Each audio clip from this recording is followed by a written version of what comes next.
नमस्कार, आप देख रहे हैं इंडिया न्यूज हरियाणा और मैं हूं आपके साथ कीर्ति कंसल। शुरुआत करेंगे सुपरफास्ट खबरों की। पूरी दुनिया में लगातार बढ़ रही कोरोना मरीजों की संख्या। कुल मरीजों का आंकड़ा हुआ 8 करोड़ 11 लाख के पार। अब तक 17,71,000 से ज्यादा की मौत।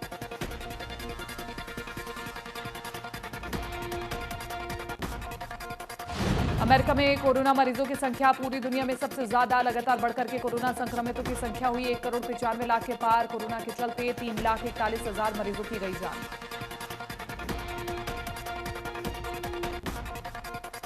ब्राजील में कोरोना से लोगों में दहशत। कोरोना के चलते अब तक गई 1,91,000 मरीजों की जान। कुल एक्टिव मरीजों की संख्या 7,77,000 से ज्यादा।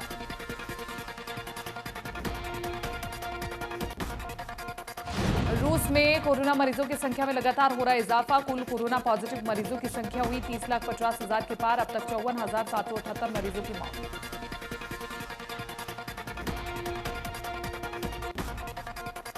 देश में एक दिन में सामने आए 20,333 कोरोना संक्रमित मरीज। कुल मरीजों का आंकड़ा हुआ 1 करोड़ 2,08,000 के पार। 97 लाख से ज्यादा मरीज हुए थे।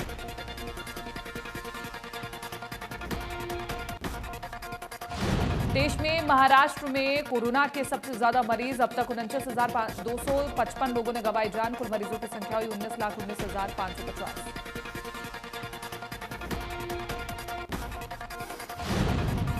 दिल्ली में 24 घंटे में मिले 757 कोरोना मरीज। अब तक 10,453 मरीजों की मौत। कुल संक्रमितों का आंकड़ा हुआ 6,22,000 के पार। उत्तर प्रदेश में एक दिन में कोरोना से 13 मरीजों की मौत। 900 नए केस आए सामने। कुल मरीजों का आंकड़ा 5,81,000 से ज्यादा। हरियाणा में कुल मरीजों की संख्या हुई 2,60,907। अब तक 2,874 मरीजों की हुई मौत। प्रदेश में अब एक्टिव केस 4,268। आज कांग्रेस का 136वां स्थापना दिवस है। स्थापना दिवस पर कांग्रेस कार्यालय में कई कार्यक्रमों का आयोजन किया गया, जिसमें कांग्रेस के सभी वरिष्ठ नेता शामिल होंगे। कांग्रेस के स्थापना दिवस पर कांग्रेस के पूर्व अध्यक्ष राहुल गांधी इटली दौरे पर हैं, जिसके चलते वो पार्टी के कार्यक्रमों में हिस्सा नहीं ले पाएंगे। कांग्रेस के मीडिया प्रभारी रणदीप सुरजेवाला ने इस बारे में जानकारी देते हुए बताया कि राहुल गांधी निजी कार्यों के चलते विदेश यात्रा पर हैं।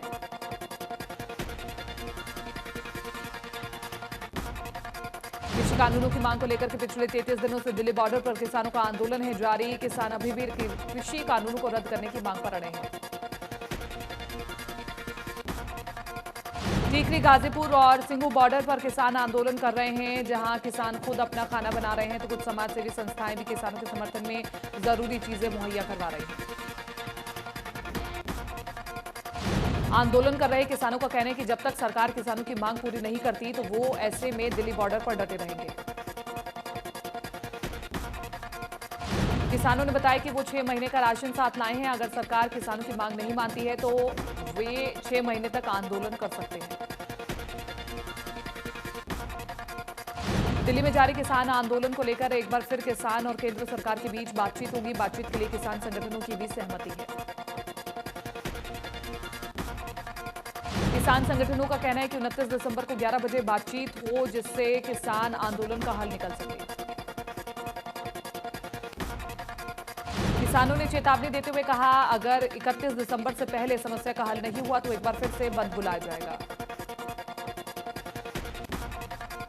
इसके अलावा आंदोलन कर रहे किसानों ने ट्रैक्टर मार्च निकालने की भी चेतावनी दी। टीकरी, सिंघू बॉर्डर और शाहजहांपुर बॉर्डर पर किसान ट्रैक्टर मार्च निकालेंगे।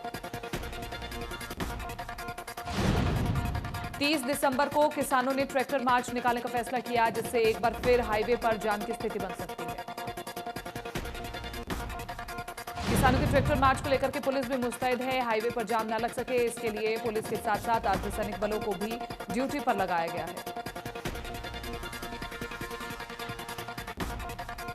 दिल्ली के सिंघू बॉर्डर पर आंदोलन कर रहे किसानों ने ताली थाली पीट करके पीएम मोदी के मन की बात कार्यक्रम का विरोध किया। जाखल में किसानों ने पीएम के मन की बात कार्यक्रम का विरोध किया। किसानों ने बर्तन थाली बजा करके मन की बात कार्यक्रम का विरोध किया। किसानों का कहना है कि किसान कृषि कानूनों का लंबे वक्त से विरोध कर रहे हैं, लेकिन सरकार किसानों की मांगें पूरी नहीं कर रही।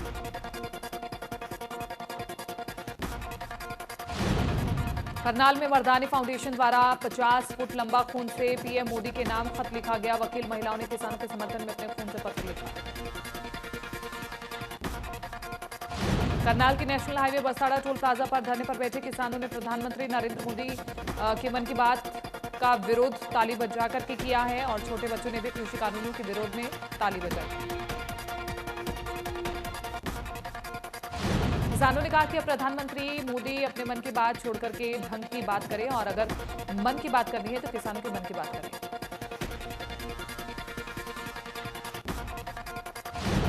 किसानों ने अब यह आह्वान कर दिया है कि टोल 3 दिन तक नहीं बल्कि जब तक हमारी मांगे सरकार मान नहीं लेती तब तक यूं ही फ्री रहेगा। टोल प्लाजा पूरे दिन रात बंद रहेगा। सिरसा के नेशनल हाईवे नंबर 9 पर भावदीन टोल प्लाजा पर किसानों ने तीसरे दिन भी टोल प्लाजा को पर्ची मुक्त रखा। वहीं प्रधानमंत्री नरेंद्र मोदी के मन की बात को लेकर के किसानों ने अपने मन की भड़ास निकाली। किसानों ने सड़क पर ताली और थाली बजाकर के मोदी के मन की बात का विरोध किया है। बच्चे, बुजुर्ग और महिलाएं भी शामिल हुई हैं। किसानों ने कहा कि जब तक कृषि कानून वापस नहीं होंगे उनका यह संघर्ष चलता रहेगा। भवानीखेड़ा में किसानों के समर्थन में आए संगठनों और किसान सभा ने पीएम नरेंद्र मोदी के मन की बात का ताली और थाली बजाकर के विरोध किया और आगे भी किसानों की मांगे नहीं माने जाने तक ऐसे ही विरोध करने की बात कही। 3 कृषि कानूनों को लेकर के एक वकील ने किसानों के समर्थन में जहर खाकर के जान दे दी। टीके बॉर्डर से लेकर के बहादुरगढ़ के पकौड़ा चौक पर धरना लगाए बैठे किसानों के समर्थन में वकील ने जहर खाया।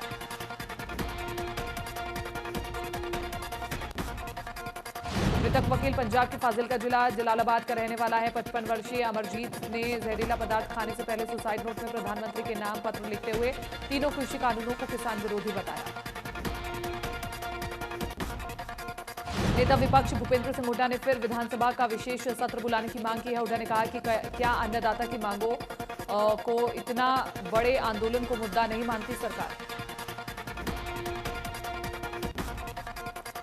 हुड्डा ने कहा कि सरकार जनता ही नहीं और कई विधायकों का विश्वास भी खो चुकी है सरकार, इसलिए अविश्वास प्रस्ताव लाना जरूरी है।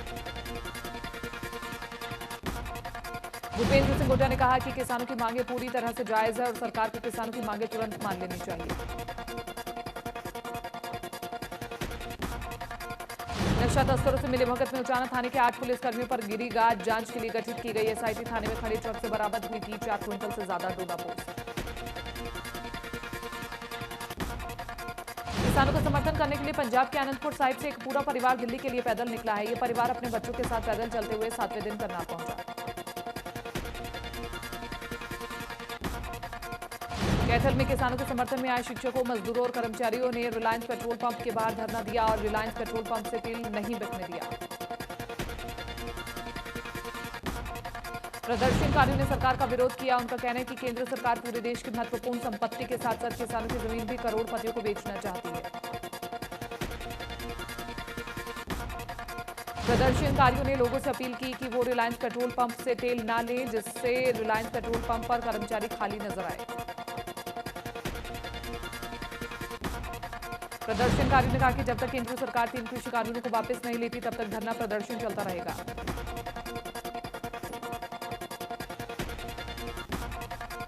प्रदेश में सोनीपत, अंबाला, पंचकुला व नगर निगम चुनाव के लिए वोटिंग हुई। तीनों निगमों में पार्षद के साथ ही निगम मेयर के लिए भी वोट डाले गए। रेवाड़ी नगर परिषद के लिए भी वोटिंग हुई।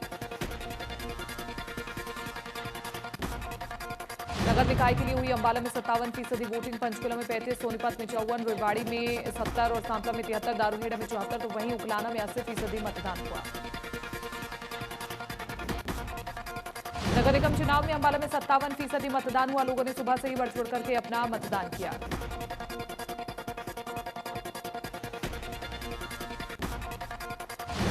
सभी उम्मीदवारों की किस्मत ईवीएम में कैद हो गई है। मतदान के बाद ईवीएम स्ट्रांग रूम में पहुंच गई है। 30 दिसंबर को आएगा रिजल्ट। 30 दिसंबर को आएंगे निगम चुनाव के नतीजे। अंबाला नगर निगम चुनाव में दिखी कांटे की टक्कर।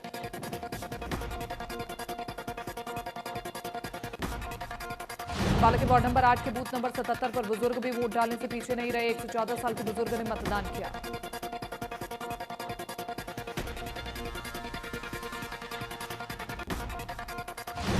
वहीं अंबाला के झाड़ली गांव में बने पोलिंग बूथ में बीजेपी के एजेंट का मास्क लगा करके बैठे दिखाई दिए, जो आदर्श आचार संहिता का उल्लंघन है, लेकिन चुनाव अधिकारी और पुलिस प्रशासन ने उन पर कोई कार्रवाई नहीं की।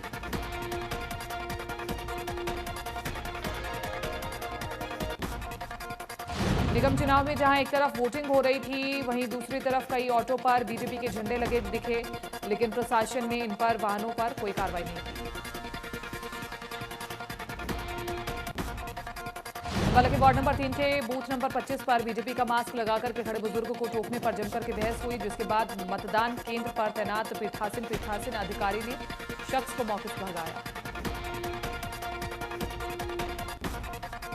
अंबाला में निगम चुनाव के दौरान किसानों का गुस्सा भी सामने आया। कुर्ला गांव के एक बूथ पर किसान पहुंचे, जहां किसानों ने मतदाताओं से बीजेपी के खिलाफ वोटिंग करने को कहा।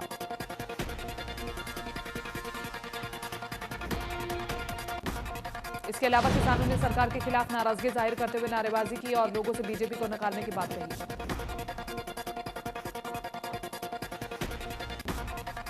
अंबाला के वार्ड नंबर 8 के बूथ नंबर 81 पर पुलिस की लापरवाही आई सामने, जहां एक युवक कांग्रेस का मास्क लगाकर के मतदान केंद्र पहुंचा।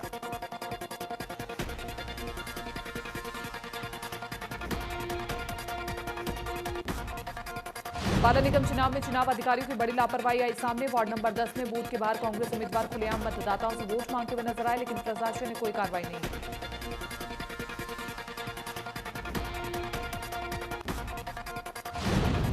वहीं एचडीएफ पार्टी का मास्क लगाकर भी एक युवक मतदान केंद्र पहुंचा, जिसे टोकने पर उसने पार्टी विशेष का मास्क हटाया।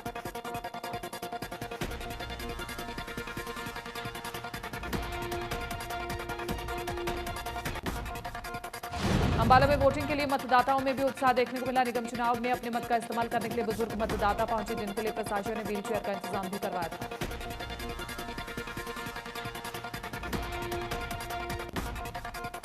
अंबाला निगम चुनाव वोटिंग में फर्जी वोटिंग का मामला भी आया सामने, जहां बूथ संख्या 190 पर एक महिला वोट डालने पहुंची तो पता चला कि इसका वोट पहले ही डाला जा चुका है। फर्जी वोटिंग की खबर मिलने पर मेयर प्रत्याशी शक्ति रानी शर्मा भी मौके पर पहुंची। अंबाला नगर निगम चुनाव को लेकर लोगों में उत्साह देखने को मिला। दोनों आंखों से अंधे रामनिवास ने वार्ड नंबर 3 के बूथ पर वोट डाला।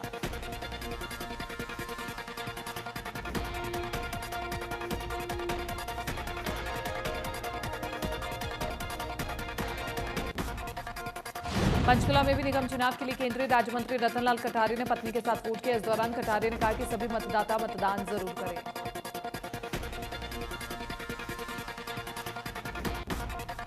हरियाणा विधानसभा अध्यक्ष ज्ञानचंद गुप्ता अपनी पत्नी के साथ पंचकुला के सेक्टर 17 में पहुंचे, जहां उन्होंने अपने मत का इस्तेमाल किया और सभी मतदाताओं से वोट डालने की अपील की। वहीं ज्ञानचंद गुप्ता ने कहा कि नगर निगम चुनावों में किसान आंदोलन का कोई असर नहीं होगा। साथ ही कहा कि किसानों को राजनीतिक पार्टियां गुमराह कर रही हैं।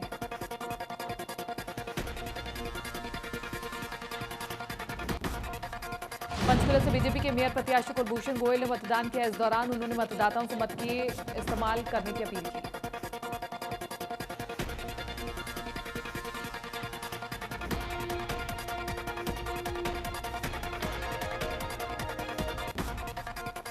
रेवाड़ी में भी नगर परिषद के चुनावों के लिए पूर्व मंत्री कैप्टन अजय यादव ने मतदान किया। उनके साथ उनकी पत्नी विक्रम यादव और बेटे चिरंजीव यादव ने भी मतदान किया।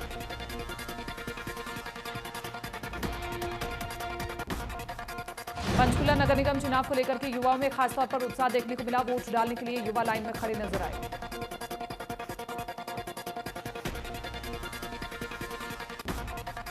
पंचकुला में नगर निगम चुनाव से एक दिन पहले पुलिस ने भारी मात्रा में शराब बरामद की। पुलिस के मुताबिक वार्ड नंबर 15 में पुलिस ने 2 लोगों से 6 पेटी शराब बरामद की। इस शराब का इस्तेमाल मतदाताओं को लुभाने के लिए किया जाना था।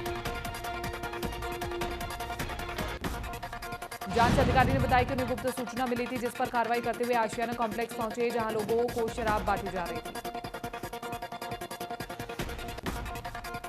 अंबाला बूथ नंबर 117 पर फर्जी वोट डालने एक महिला को पुलिसकर्मी ने पकड़ा, जिसके बाद महिला के खिलाफ मामला दर्ज कर उसे गिरफ्तार कर लिया गया। फर्जी वोटिंग की खबर मिलने के बाद अंबाला के उपायुक्त मौके पर पहुंचे और हालात का जायजा लिया। इस दौरान उन्होंने कहा कि किसी भी तरह की कोई गड़बड़ी होने नहीं दी जाएगी। निगम चुनाव में किसी भी तरह की कोई गड़बड़ी या नियमों को उल्लंघना को लेकर के अंबाला में तैनात एआरओ ने कहा कि चुनाव आयोग की चुनाव प्रक्रिया पर पैनी नजरें हैं, जो भी उल्लंघन करेगा उस पर कड़ी कार्रवाई की जाएगी। नूंह जिले में यातायात पुलिस ने अडबर चौक पर एक विशेष अभियान चलाते हुए वाहनों को रोक करके उन पर रिफ्लेक्टर चिपकाए, जिससे कोहरे में कम विजिबिलिटी होने के चलते दुर्घटनाओं में कमी आएगी। ट्रैफिक पुलिस अधिकारी ने जानकारी देते हुए बताया कि ये ठंड के मौसम में कोहरा और धुंध से वाहनों के आपस में टकराने की संभावना बढ़ जाती है। ऐसे में अगर गाड़ियों पर रिफ्लेक्टर होंगे तो ये संभावना कम होगी। सर्दी के मौसम में धुंध के चलते सड़क हादसे बढ़ रहे हैं। ऐसे में हादसों को रोकने की कोशिश के चलते प्रशासन वाहनों पर रिफ्लेक्टर लगाने की लेकर के जोर दे रहा है। यमुनानगर आरटीए विभाग की ओर से दिनों से अभियान चलाकर के सभी वाहनों पर रिफ्लेक्टर टेप लगाए जा रहे हैं। अलग अलग इलाकों में विभाग की टीमों में जाकर के वाहन चालकों को जागरूक भी किया जा रहा है। आरटीए सचिव भारत भूषण कौशिक ने बताया कि रोड सेफ्टी की मीटिंग के बाद भी सभी वाहनों पर ये रिफ्लेक्टर टेप लगाने का निर्णय लिया गया, जिसमें ट्रैक्टर, ट्रॉली, बस, मैक्सी कैब, ट्रक आदि वाहन शामिल हैं। जगाधरी में एक युवक को लिफ्ट देना कार चालक को भारी महंगा पड़ गया और दरअसल एक युवक अपनी बीवी को छोड़कर के वापस आ रहा था, तभी रास्ते में एक युवक ने उससे लिफ्ट मांगी। लिफ्ट लेने के बाद युवक ने कार चालक को गोली मार दी। गोली लगने के बाद कार चालक खून से लथपथ सड़क पर पड़ा रहा, जिसके बाद उसे इलाज के लिए अस्पताल ले जाया गया, जहां उसे हायर सेंटर रेफर कर दिया गया। इस दौरान युवक ने दम तोड़ दिया। मामले की सूचना पुलिस को मिलने के बाद पुलिस भी मौके पर पहुंची, जिसके बाद एसपी भी मौके पर पहुंचे। एसपी ने कहा कि इस मामले में सीसीटीवी फुटेज भी सामने आई है, जल्दी आरोपी को गिरफ्तार कर लिया जाएगा। यमुनानगर में नेपाली महिला से गैंगरेप का मामला सामने आया है। महिला जिले की ही रहने वाली बताई जा रही है। आरोपी की 5 लोगों ने घर में घुसकर के वारदात को अंजाम दिया। महिला ने आरोप लगाया कि आरोपियों ने पहले उसके पति को बंधक बनाया, फिर वारदात को अंजाम देकर के फरार हो गए। पुलिस ने 5 आरोपियों के खिलाफ केस दर्ज कर जांच शुरू कर ली है। सोनभद्र के खरखौदा में 8000 से भी ज्यादा शराब की पेटियों के ऊपर रोड रोलर और जेसीबी मशीन चला करके उनको नष्ट किया गया था। आबकारी विभाग और तहसीलदार ड्यूटी मजिस्ट्रेट के साथ डीएसपी रविंद्र के नेतृत्व में अवैध शराब पकड़ी गई। डीएसपी डॉक्टर रविंद्र ने बताया कि कुल 34,000 शराब की पेटियों को नष्ट किया जाना है और 8,000 से ज्यादा शराब पेटियां नष्ट कर दी गई हैं। इस दौरान उन्होंने लोगों से भी अपील की कि ऐसे लोगों के बारे में पुलिस को जानकारी दे। कोरोना वैक्सीन का इंतजार पूरा विश्व कर रहा है। कोरोना वैक्सीन को सरकार जल्द ही उपलब्ध करवाएगी। चरखी दादरी स्वास्थ्य विभाग में कोरोना वैक्सीन आने का इंतजार काफी उत्सुकता से है। सीएमओ डॉक्टर सुदर्शन पवार ने बताया कि कोरोना वैक्सीन सरकार जल्द उपलब्ध करवा सकती है। सबसे पहले ये कोरोना योद्धाओं को लगाई जाएगी, उसके बाद सभी को लगाई जाएगी। देश में कोरोना वैक्सीन किसी भी समय आ सकती है। केंद्र सरकार इस वर्ष के अंत में या 2021 की शुरुआत में कोरोना वैक्सीन के टीके लगाने को हरी झंडी दे सकती है। पलवल में आंदोलनकारी किसानों ने देश को एकजुट करने के लिए और सरकार के 3 काले कृषि कानूनों के खिलाफ ताली और थाली बजाकर के एक संदेश लोगों को जगाने के लिए दिया।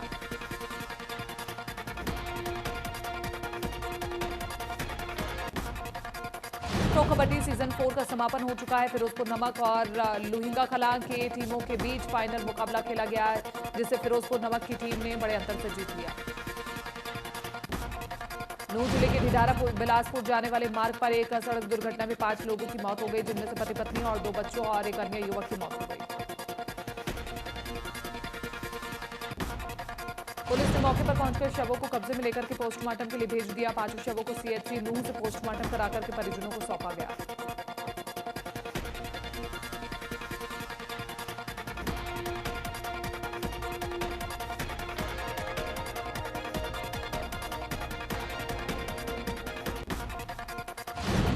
घने कोहरे की चादर में लिपटे नजर आए पंजाब से दिल्ली तक के शहर। 200 से 500 मीटर के बीच रही विजिबिलिटी।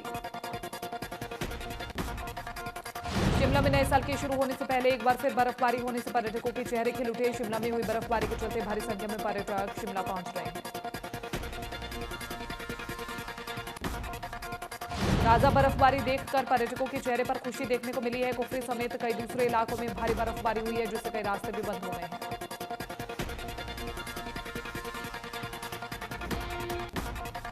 चंबा में भी ताजा बर्फबारी हुई है, जिससे कई रास्ते बंद हो गए। ऐसे में पहाड़ों में रहने वाले लोगों को भारी बर्फबारी के चलते बिजली पानी की समस्या से जूझना पड़ा। वहीं पहाड़ों में हुई बर्फबारी से मैदानी इलाकों में भी ठंड बढ़ गई है। मौसम विभाग के मुताबिक मैदानी इलाकों में अभी और ठंड बढ़ने के आसार हैं।